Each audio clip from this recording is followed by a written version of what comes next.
नमस्कार दर्शकों, आज दिनांक 23 फरवरी 2026 है।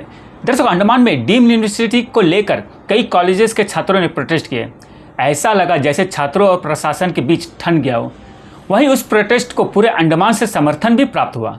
तो वहीं अंडमान बीजेपी के प्रेसिडेंट श्री अनिल तिवारी जी का प्रेस ब्रीफिंग के दौरान डीम्ड यूनिवर्सिटी के समर्थन करना विवाद का कारण बना। वो बात अलग है कि बाद में फिर एक प्रेस ब्रीफिंग में वो अपना सफाई भी दिए। लेकिन दर्शकों, इस मुद्दे पर जमकर हंगामा हुआ और बात कोर्ट में केस फाइल करने तक आ गया। लेकिन अब भी लोग कंफ्यूज है कि क्या डीम्ड यूनिवर्सिटी अंडमान के लिए बेहतर है या नहीं।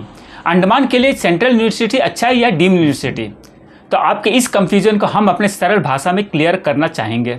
यह चुनना कि सेंट्रल यूनिवर्सिटी बेहतर है या फिर डीम्ड यूनिवर्सिटी, इस पर निर्भर करता है कि आप अपनी पढ़ाई से क्या उम्मीद रखते हैं। दर्शकों, सेंट्रल यूनिवर्सिटी केंद्र सरकार द्वारा पूरी तरह से फंडेड होती है, लेकिन डीम्ड यूनिवर्सिटी प्राइवेट ट्रस्ट, सरकारी सहायता या फिर दोनों के अंडर ऑपरेट होता है। सेंट्रल यूनिवर्सिटी का फीस बहुत ही कम होता है, सस्ता होता है, आम स्टूडेंट्स के लिए अफोर्डेबल होता है। लेकिन डीम्ड यूनिवर्सिटी का फीस स्ट्रक्चर तुलनात्मक हाई होता है, यानी महंगा होता है। इसका कारण यह है कि डीम्ड यूनिवर्सिटी को प्राइवेट ट्रस्ट संभालता है, तो उसे फीस के पैसों से ही ऑपरेट करना पड़ता है। सेंट्रल यूनिवर्सिटी को राष्ट्रीय स्तर पर बहुत अधिक मान्यता मिलता है, लेकिन डीम्ड यूनिवर्सिटी को ब्रांड और रैंकिंग पर निर्भर करना पड़ता है। मैंने अगर कोई नया डीम्ड यूनिवर्सिटी का गठन हुआ तो सबसे पहले अपने परफॉर्मेंस से खुद को ब्रांड बनाना पड़ेगा और रैंक भी हासिल करना होगा। सेंट्रल यूनिवर्सिटी का नियम अक्सर सख्त और पारंपरिक होते हैं। मायने नियम बार बार बदलते नहीं हैं और बहुत ही कम अपग्रेडेड होते हैं। लेकिन डीम्ड यूनिवर्सिटी फ्लेक्सिबल होता है, सिलेबस और एग्जाम में फ्लेक्सिबिलिटी होता है। मायने ट्रस्ट सिचुएशन के अनुसार सिलेबस और एग्जाम में बदलाव कर सकता है।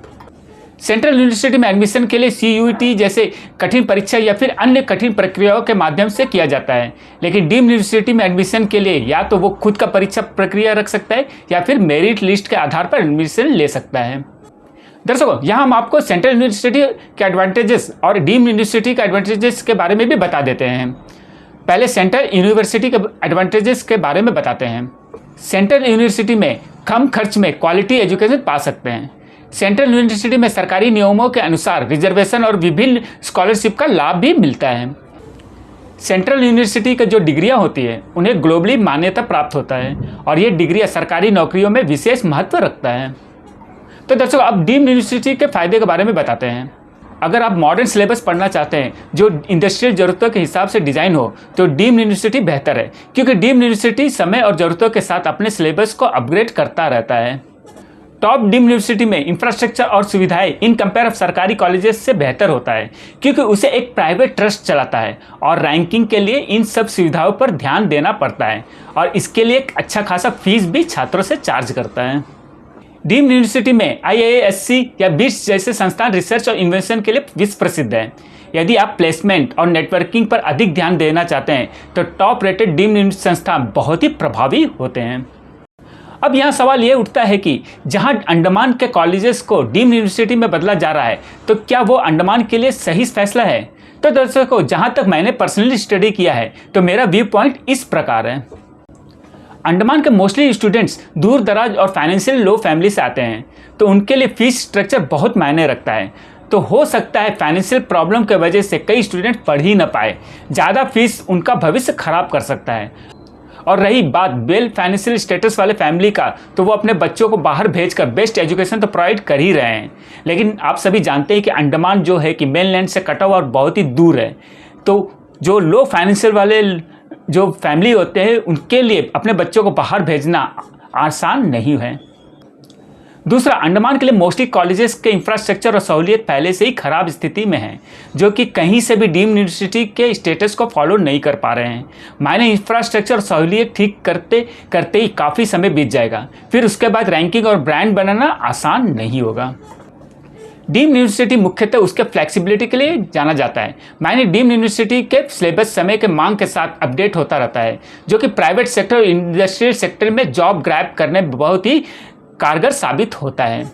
लेकिन खेद के साथ कहना पड़ रहा है कि अगर अंडमान में टूरिज्म सेक्टर को छोड़ दिया जाए तो और कोई बड़ी प्राइवेट सेक्टर नहीं है।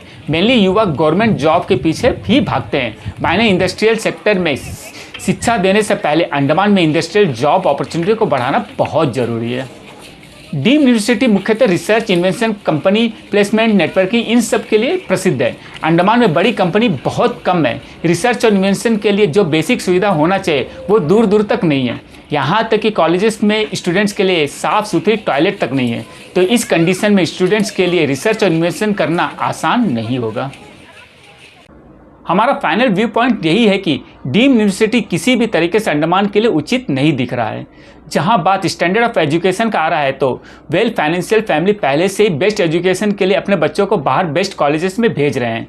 लेकिन हमारा ये भी मानना है कि अंडमान में भी बेस्ट स्टैंडर्ड का एजुकेशन होना चाहिए, लेकिन इस तरीके से नहीं। अगर डीम यूनिवर्सिटी लाना है तो उसके लिए अलग से कॉलेजेस और इंफ्रास्ट्रक्चर बनाया जाए और छात्रों के लिए सेंट्रल यूनिवर्सिटी और डीम यूनिवर्सिटी दोनों का ऑप्शन रखा जाए। धन्यवाद दर्शकों। पंकज सिंह, एवीलैंड मीडिया से। रंगत में online form filling, computer job works, e PAN card generate, job recruitment forms, agreement, affidavit, IGNOU admission, passport apply, learning and driving licence apply, vehicle fitness, road tax, insurance, open school admission regional price में करवाना चाहते हैं तो आइए एवीलैंड computer centre रंगत में।